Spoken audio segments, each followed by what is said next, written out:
Hello friends, welcome to PJM creators. आज की कहानी जिसका नाम है मेरी ताकत। इस कहानी के माध्यम से मैं आपको बताना चाहती हूँ किस तरह से हम अपनी ताकत का इस्तेमाल करके दुनिया के किसी भी शख्स को आसानी से हरा सकते हैं। तो आइए इस कहानी को जल्द से जल्द शुरू करते हैं।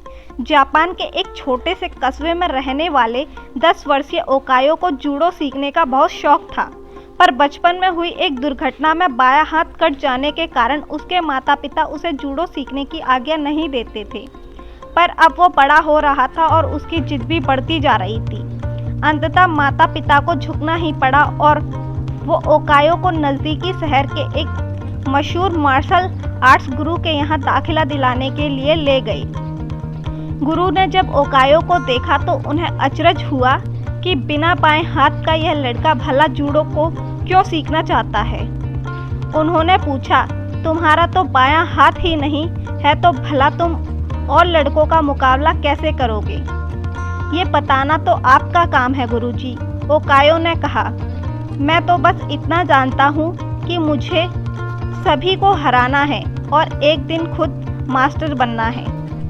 गुरु उसकी सीखने की दृढ़ शक्ति से काफ़ी प्रभावित हुए और बोले, ठीक है, मैं तुम्हें सिखाऊंगा, लेकिन एक शर्त है, तुम मेरे हर एक निर्देश का पालन करोगे और उसमें दृढ़ विश्वास रखोगे। ओकायो ने सहमति में गुरु के समक्ष अपना सर झुका दिया।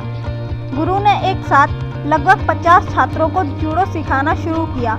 ओकायो भी अन्य लड़कों की तरह सीख रहा था, पर कुछ दिन बाद उसने एक ध्यान दिया कि गुरु अन्य लड़कों को अलग अलग दाव पेच सिखा रहे हैं, लेकिन वह अभी भी उसी एक किक का अभ्यास कर रहा है जो उसने शुरू में सीखी थी। उससे रहा नहीं गया और उसने गुरु से पूछा, गुरुजी, आप अन्य लड़कों को नई नई चीज़ें सिखा रहे हैं, पर मैं अभी भी बस एक वही किक मारने का अभ्यास कर रहा हूँ। क्या मुझे और चीज़ें नहीं सीखनी चाहिए? गुरुजी बोले, तुम्हें बस इसी एक किक पर महारत हासिल करने की आवश्यकता है। और वो आगे बढ़ गए। ओकायो को विस्मय हुआ, पर उसे अपने गुरु में पूर्ण विश्वास था और वह फिर अभ्यास में जुट गया। समय बीतता गया और देखते ही देखते 2 साल गुजर गए, पर ओकायो उसी एक किक का अभ्यास कर रहा था। एक बार फिर ओकायो को चिंता होने लगी और उसने गुरु से कहा, क्या अभी भी मैं बस यही करता रहूँगा और बाकी सभी नई तकनीकों में परंपरागत होते रहेंगे? गुरुजी बोले, तुम्हें मुझ में यकीन है तो अभ्यास जारी रखो। ओकायो ने गुरु की आज्ञा का पालन करते हुए बिना कोई प्रश्न पूछे अगले 6 साल तक उसी एक किक का अभ्यास जारी रखा। सभी को जूडो सीखते 8 साल हो चुके थे।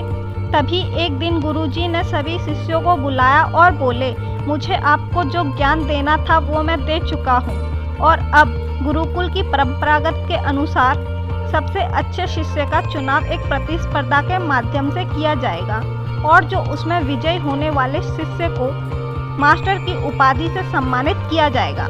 और अब प्रतिस्पर्धा आरंभ हुई।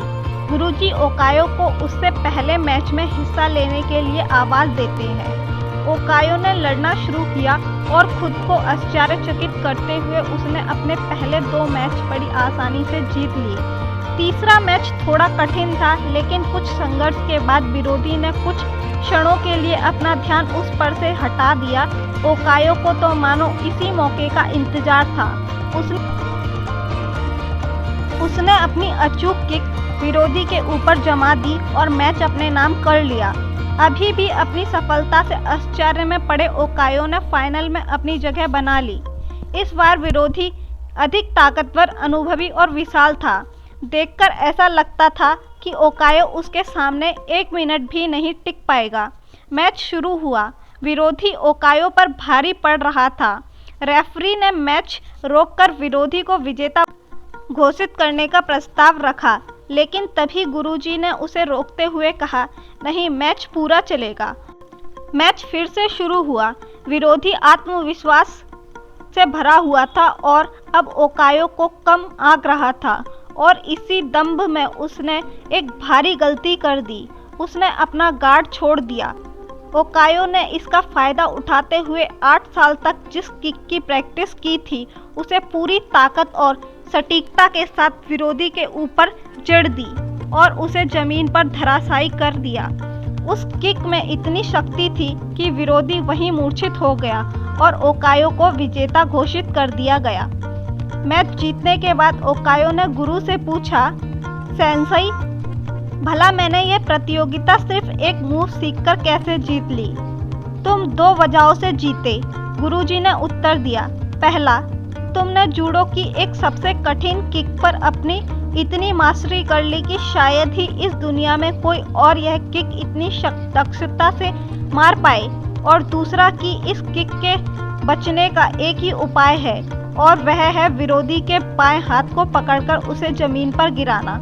ओकायो समझ चुका था कि आज उसकी सबसे बड़ी कमजोरी ही उसकी सबसे बड़ी ताकत बन चुकी थी।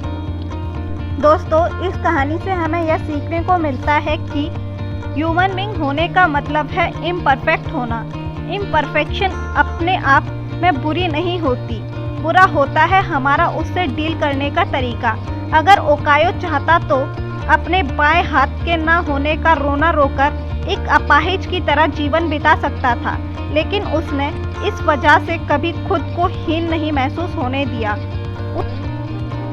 उसमें अपने सपनों को साकार करने की दृढ़ इच्छा थी और यकीन मानिए, जिसके अंदर यह इच्छा होती है, भगवान उसकी मदद के लिए कोई ना कोई गुरु अवश्य भेज देता है।